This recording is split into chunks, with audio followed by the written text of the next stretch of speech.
You should take this opportunity to rest, Lord Finon. The core flame ritual is tomorrow. Today, tomorrow, what difference does it make? It's always morning in Akima under Kethely's protection. So long as the light continues to shine this brightly, I won't be getting any sleep. Why force myself to shut my eyes when I can instead take this time to calm my mind and gather my thoughts? That counts as rest too. Have you thought things through, then? Not at all. Everything's a jumbled mess still. I don't even know where to start. The core flame was blazing hot in my palm in the beginning. But it has completely cooled off now. I can barely feel it. Miss Castoris, does this mean I'm a good match for Nikador? I don't quite get how it works, but if it's going to put you at ease, then I will say yes to that. Thank you. That's the abyss in the distance. Oh, that reminds me of the question I didn't get to ask. Back in the temple with the Scales of Justice, when Orynyx was trying to deter us, why did you stop me, Miss Castoris? Because I knew there must be another solution. Something more important than the fate of Amphorius. It is far too cruel and unfair to ask that of you. You should know that I would have gone ahead if Dan Heng hadn't come up with an answer in time. I know. We should not have hesitated then. I stopped you before I even realized it myself. It's fortunate we had the both of them there with us. Yeah. It's a good thing we had them. Are you still thinking about the past, Lord Finon? Every waking moment. I lied to the two demigods just now. I told them the duty of the Chrysos heirs is all I think about now. Do you think I managed to slip by Aglaya's golden threads this time? No one fools her, Lord Finon. She merely chooses to turn a blind eye to our lies. You're right. How foolish of me to think I got away with it. I often wonder if someone as ordinary as me can really become a hero. I thought defeating Nikador would quell the voice of doubt in my mind. But it has only grown louder. I don't have the right words for you now, but I know you're far from ordinary, Lord Finon. Mighty often calls you Deliverer in jest, but I don't believe he means it mockingly. I should probably shut out these pointless thoughts and empty my mind until the hour of the ritual. I did that before sitting for Treeby's history exam. Who in the world could hope to go over those piles of documents and slates? I decided I was better off resigning myself to fate. That way I'd get more time to play and practice with my sword. How did you do on the exam, then? My score? I don't remember anymore. All I remember is Treeby punishing me to a full week of cleaning the Chrysos heir's bath, and no one was allowed to help me. So High Priest Treeby can be strict too. Please continue with this mentality, Lord Finon. I believe you'll be all right. Thank you, Miss Castoris. I think I'll stay here for a little while and keep all of those unruly thoughts out. It's not like anything will come of them anyway. The sights of Ides Elysiae, my homeland, have been flashing before my eyes lately. Those Kremnoans mastered some cutting-edge technology. If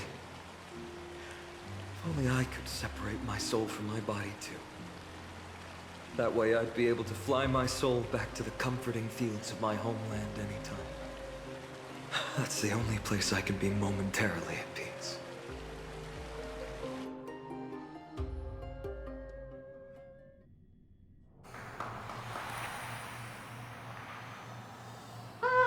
An utterly future.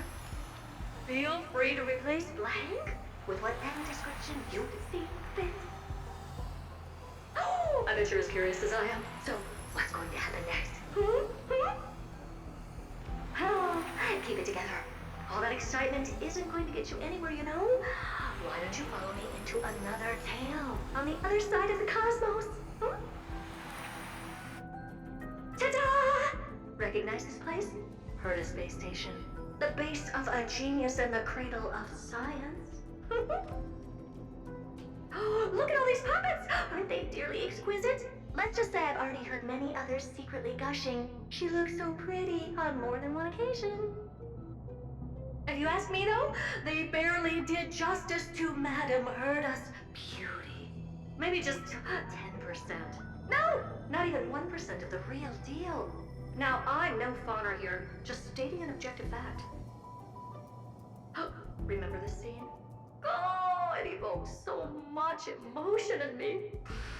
The esteemed Madame Herta, Genius Society number 83, asking the great Noose a question. An attempt to gain a peek into the divinity's mysteries through them. Alright, so continuing from where we left off last time, this is where everything would begin for the genius smart enough to rewrite the history of the entire Fourth mirror? Who exactly are you talking to? Why, I was just ramping it up for our grand appearance, Madame Herta. So a dramatic debut? But what are the odds of that happening? Sure, slightly plausible, if I did manage to talk to Droid Head. But guess what's the problem? They have no reaction whatsoever. But look at this, Madame Herta. You're standing before Noose here. Oh, that? That's a hologram. What? I can't possibly summon the real Droid Head here, can I? Wait, what? You mean to say you've just been reciting your lines before a hologram? Yeah, creating dramatic value. Isn't that what you're most obsessed with?